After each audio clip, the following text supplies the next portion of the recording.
Dice la parola del Signore, prima di Samuele 17:32. Davide dice a Saul,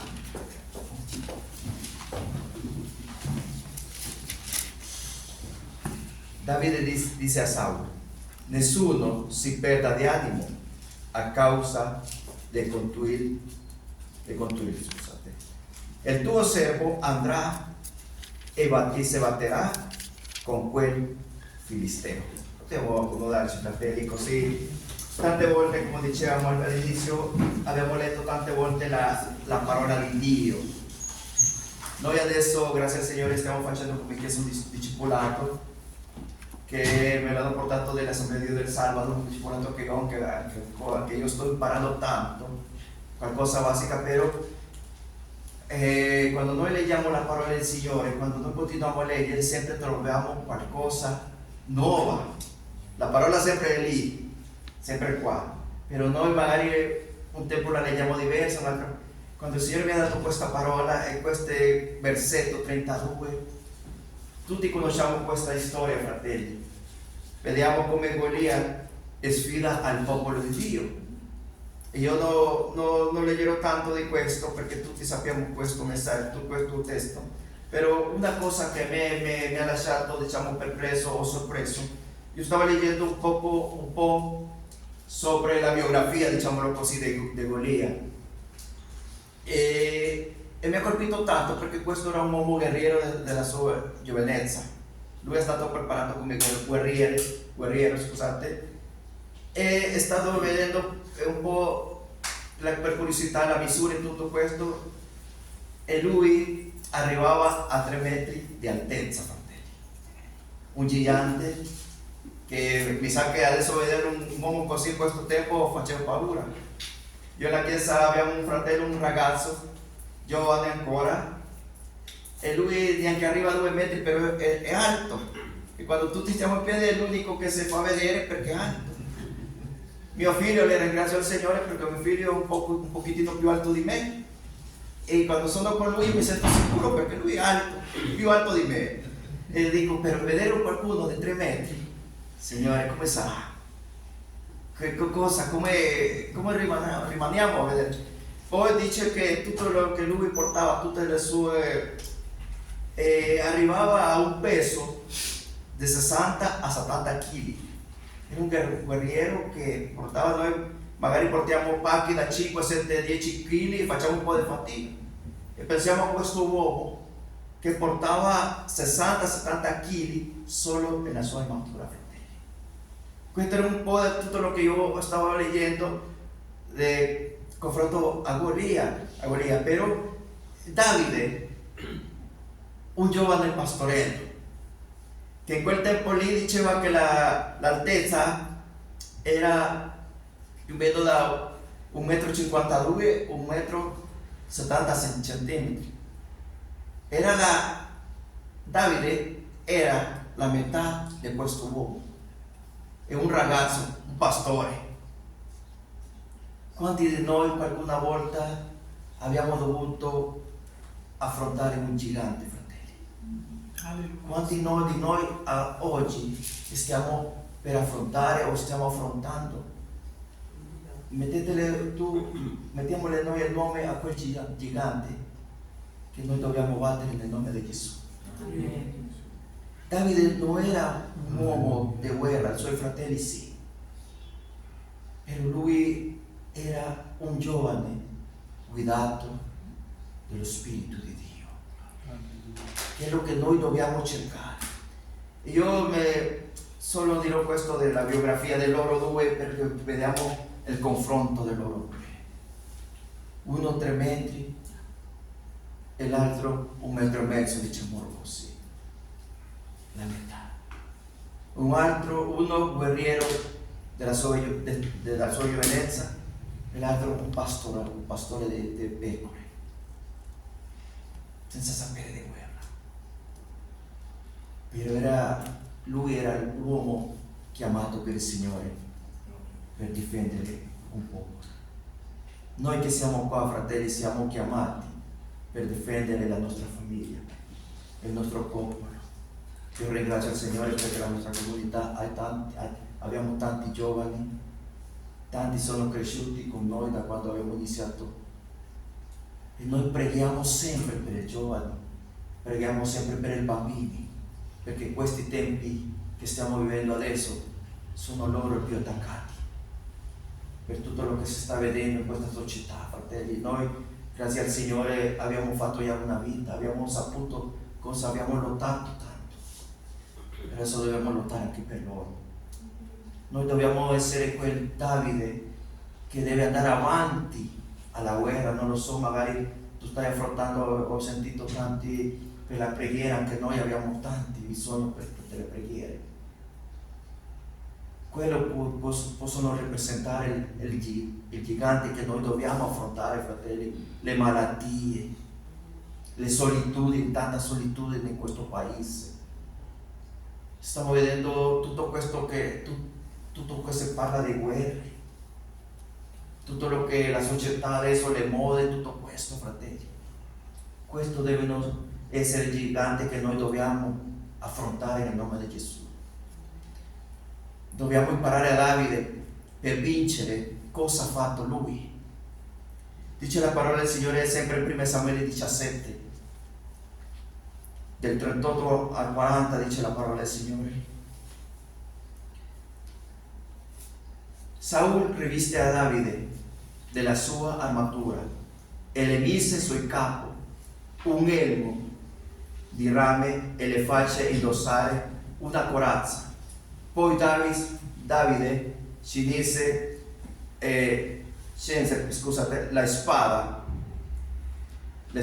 di Saul sopra la sua armatura e cerca di camminare perché non aveva ancora provato, ma disse a Saul: io non posso camminare con questa armatura, non ci sono abituato, e se la tolse di dosso.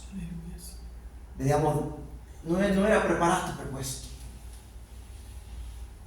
Io sempre le dico alla Chiesa: immaginate un po' questa scena, un ragazzino mettendosi l'armatura di un vero guerriero, perché anche Saul era un vero guerriero. Che fatica ha fatto Davide? E questo mi lasciava perplesso, perché noi come cristiani, come figli di Dio, non abbiamo bisogno di tante cose per lottare, fratelli. Non abbiamo bisogno di un'armatura che ci faccia vedere che siamo guerrieri, no. Dice la parola del Signore in Efesini 6, del 10 al 18, vediamo le armature di Dio. Che sono le armature di Dio? E l'Apostolo Paolo aveva scritto questo ispirato all'armatura di un soldato romano. Però perché per noi cosa deve rappresentare l'armatura? E parla un po' della cintura. La cintura rappresenta la verità. Noi dobbiamo mettere la cintura della verità. Sappiamo che la verità è Cristo, è la unica verità, non c'è nessun'altra verità. Fuori di Lui non c'è un'altra verità, fratelli. E Davide aveva la cintura della verità, aveva la corazza. Stavo vedendo che lui si è provato a mettere anche una corazza. Il gigante usava una corazza enorme. La corazza rappresenta la giustizia. Il calzati rappresenta la potenza dell'Evangelo, e lo scudo la fede.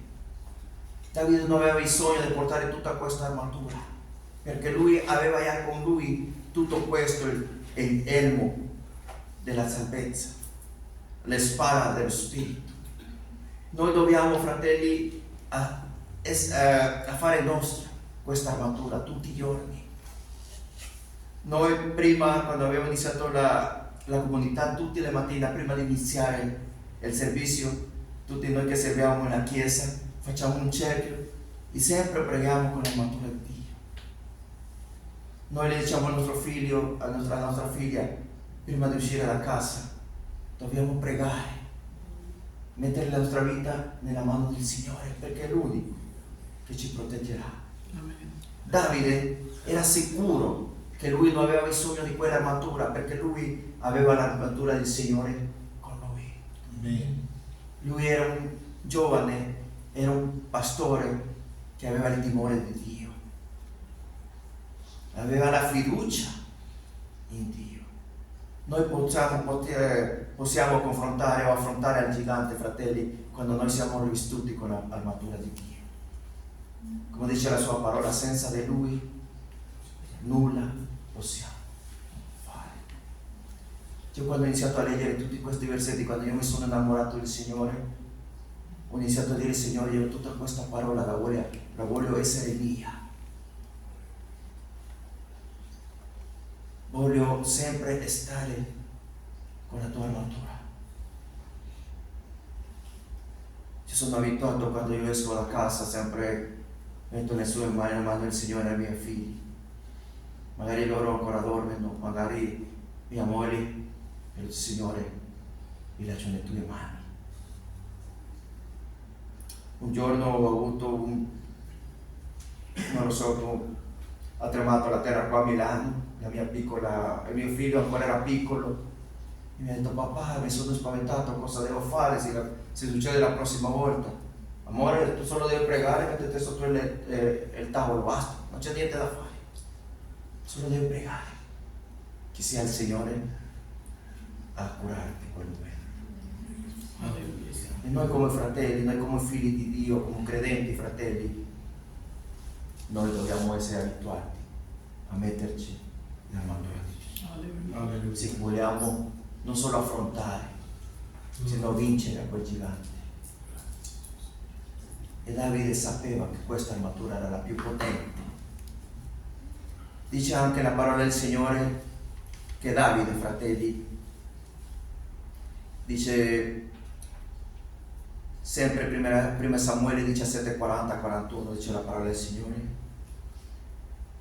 e prese in mano il suo bastone e scelse del torrente 5 pietre, ben lisce, le pose nella sacchetta del pastore che le serveva di vasaglia, e con la fionda in mano si diresse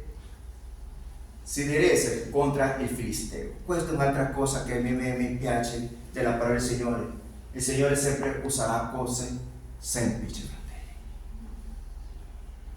perché la gloria deve essere solo per Lui. Amen.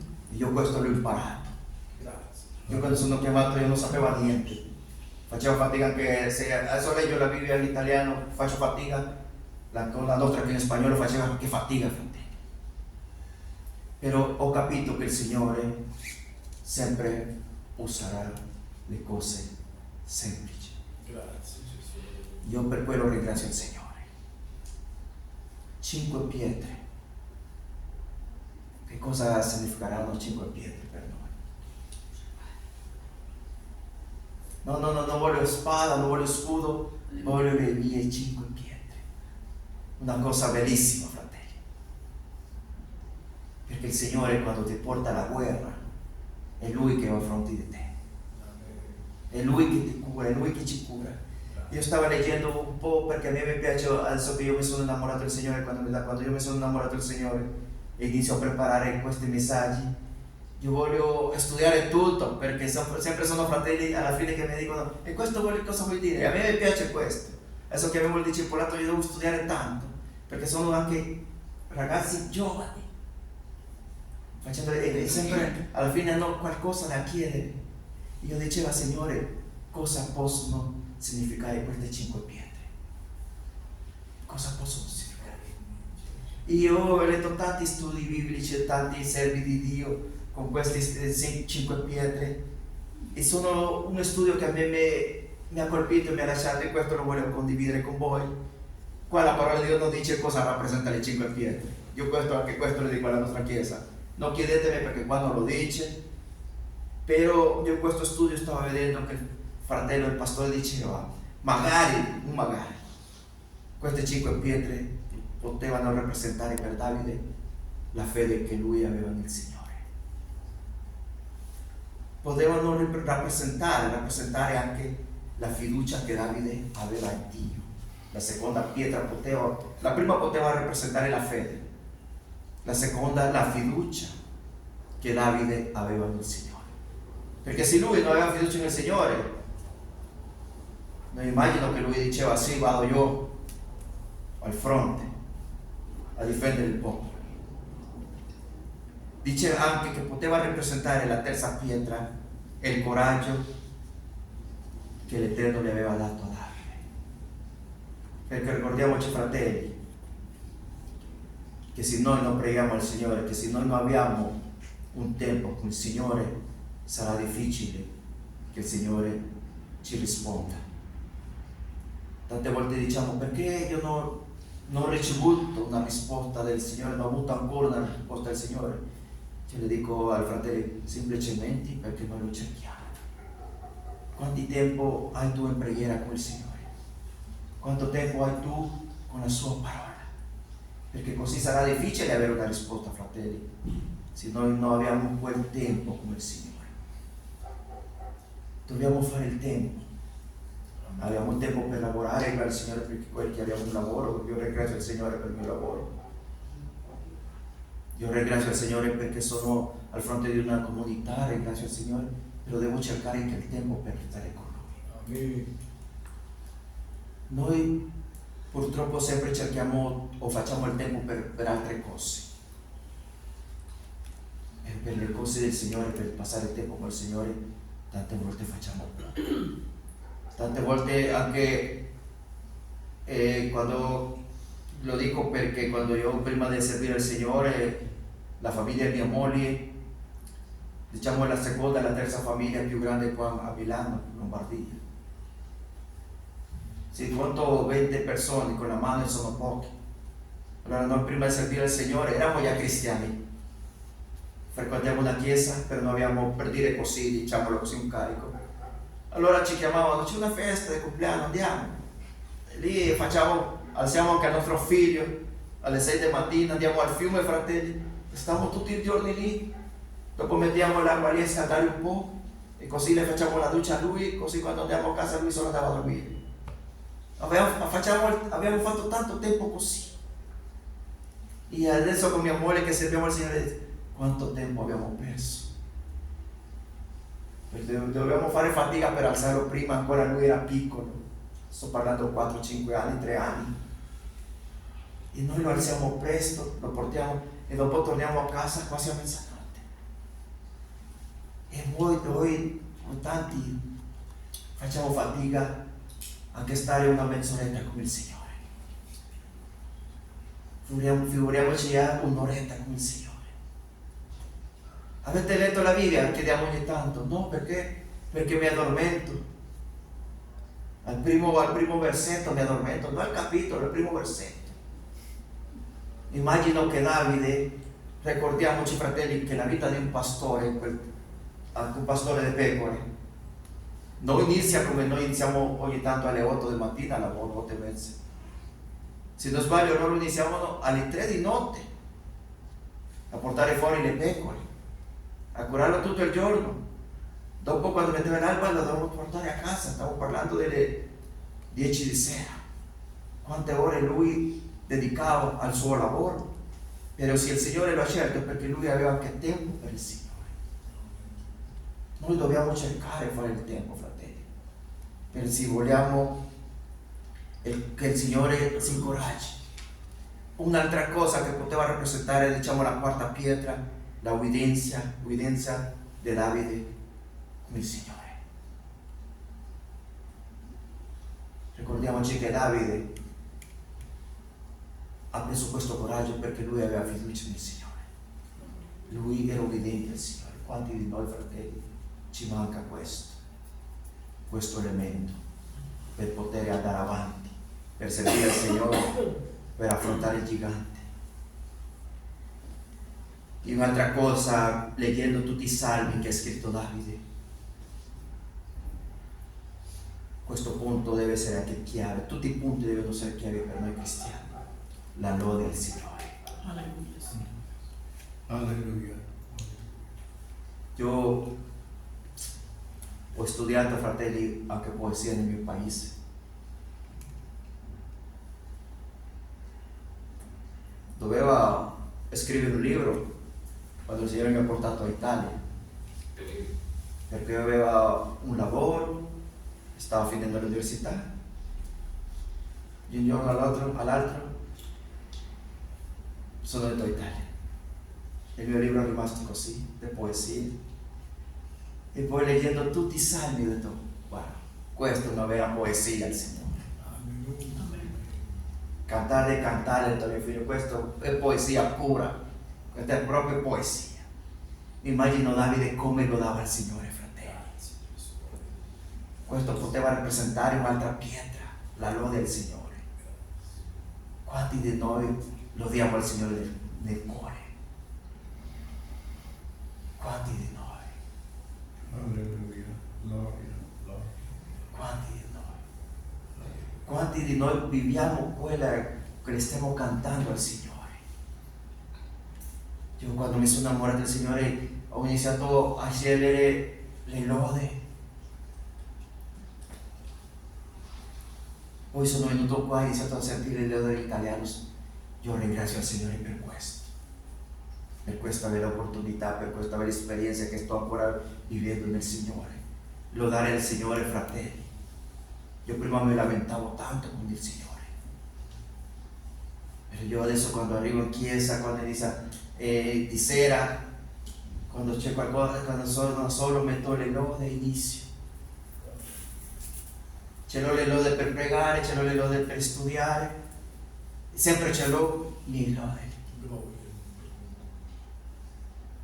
È una cosa bellissima. Mi immagino Davide pregava, lodava il Signore e per quello il Signore lo ha scelto a lui. Allora lui ha cambiato l'armatura per queste 5 pietre. Dice il Salmo 37,5. Dice la sua parola. Salmo 37,5.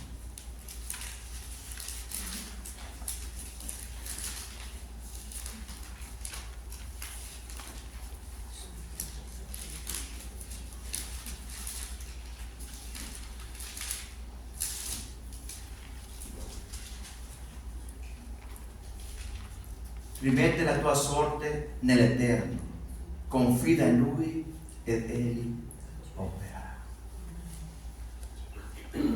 Quanti abbiamo messo in mano del Signore nella nostra situazione, fratelli? Alleluia, Signore.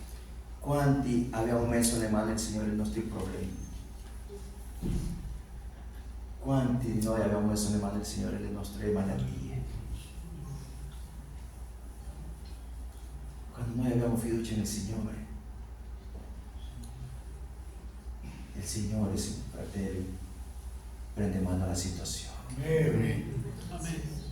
Alleluia, gloria. È stato un tempo, io servivo, iniziando appena nata la mia figlia, e al mese di nascita mia figlia ha sofferto una malattia, l'avevamo dovuto portare in ospedale, fratelli, proprio un 25 di dicembre. Aveva appena un mese e l'abbiamo portato, è stato 13 giorni in ospedale, era piccola. Al 10° giorno ci ha chiesto il dottore, no, al 9° giorno ci ha detto il dottore non c'è niente da fare.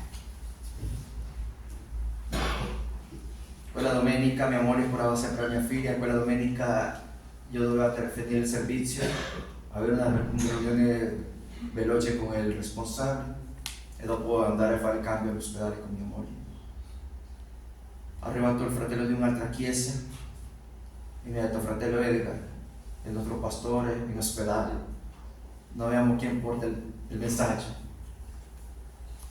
puoi venire? È venuto un dubbio a me. Ho chiamato mia moglie in ospedale e ho detto: amore, guarda, si è presentato questo. Mi ha detto: Edgar, devi andare, ricorda che noi abbiamo scelto servire il Signore.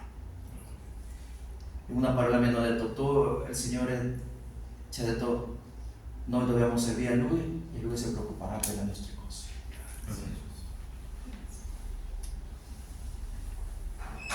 All'11° giorno, io sono al lavoro, mi ha chiamato mia moglie e mi ha detto, Edgar, nostra figlia sta peggio. Però io avevo messo la fiducia nel Signore, fratelli. Mi doleva, era la mia figlia. Ho detto, Signore, le do nelle tue mani, tu sai cosa farai. Grazie al Signore, fratelli, ci hanno detto in ospedale, il Signore ha preso mano della situazione. Al 13 giorni mia figlia è uscita in ospedale, però ci hanno detto la sua figlia avrà l'entrata libera all'ospedale fino a che lei faccia 10 anni, perché questa situazione respiratoria è delicata.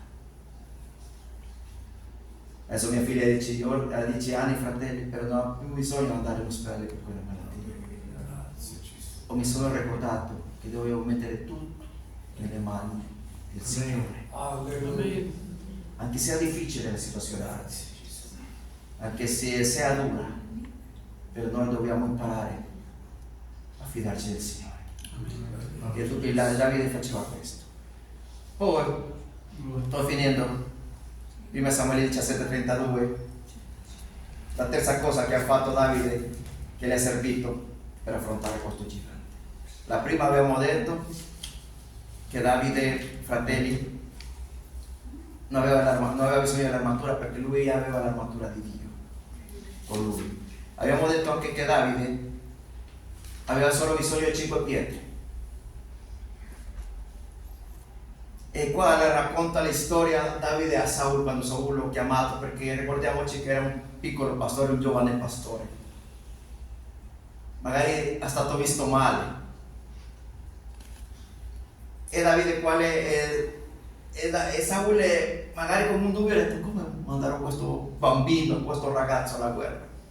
Se lui non ha niente da fare, non ha esperienza, non ha tutto. Come tanti di noi, fratelli, quando il Signore ci chiama, sempre c'è un dubbio. Io questo l'ho imparato perché quando il Signore mi ha chiamato, io non sapevo nulla. Però mi ha detto, lo Spirito Santo ti ha preparato. Io ho ringraziato il Signore e ho detto, va bene, prendo le sfide, faccio le sfide. Ho iniziato a pregare, a leggere la Bibbia. E qua mi chiama quando Davide le inizia a contare a Saul, Davide dice a Saul, nessuno se perde di animo, le dice all'inizio.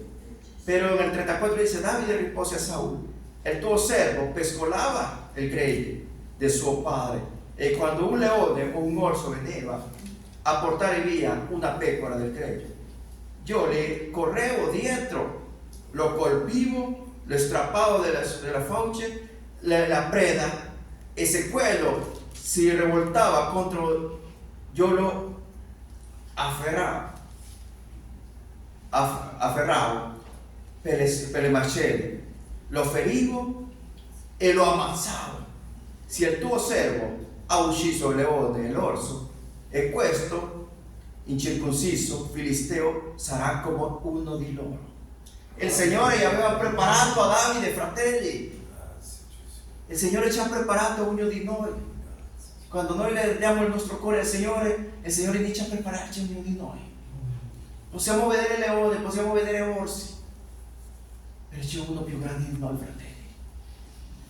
E Davide sapeva che il Signore lo aveva preparato con queste, quando lottava con il leone e l'orso. Cosa vuol dire questo, fratelli? Che noi non dobbiamo avere paura di nessun gigante, perché il Signore, da quando noi gli abbiamo dato il nostro cuore, gli abbiamo dato la nostra vita, il Signore ha iniziato a prepararci, fratelli, per la guerra. Noi non dobbiamo avere paura di niente. Dice una vera, con Cristo siamo più che vincitori. Amen. Una lode che a me mi è piaciuto in italiano quando l'ho sentito la prima volta, quando dice che il gigante cadrà. Che quella lode mi è rimasta qua nel cuore.